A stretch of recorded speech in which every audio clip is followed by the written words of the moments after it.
Wir haben jetzt gesehen, in dem ersten Jahr, wo wir Victory haben, dass das Designerstück Lampe von der Victory vielen nicht gefällt. Sie haben so sehr viel Geld investiert in das Design dieser Lampe.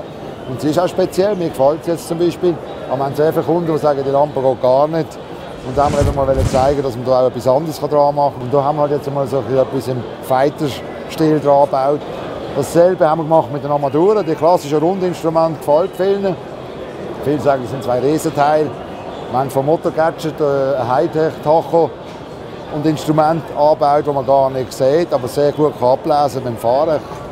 Und auch der Lenker, den wir speziell haben bauen für das Motorrad von V-Team, ist eine deutsche Handarbeit.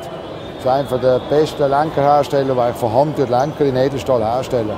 Die Auspuffanlage haben wir natürlich eine Auspuffanlage gewählt, die relativ gut tönt, aber trotzdem legal ist. Das ist ein italienischer Hersteller, die Auspuffdämpfer sind geprüft.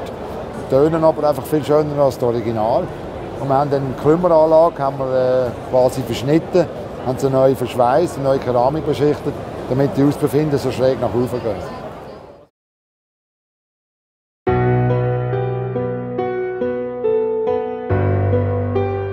Das Jahr machen wir das erste Mal mit unserer neuen Marke, mit Victory. Da weiss ich noch nicht genau, wo es hingeht, weil so richtig teure Victorys gibt es ja gar noch nicht. Die sind erst frisch seit 2 Jahren im Schweizer Markt. Und wir haben jetzt hier wirklich, hoffen jetzt auch können, in ein bisschen höheres Segment reinzukommen mit diesen Dörfern. Man kann hier ganz lässige Custom Bikes daraus bauen.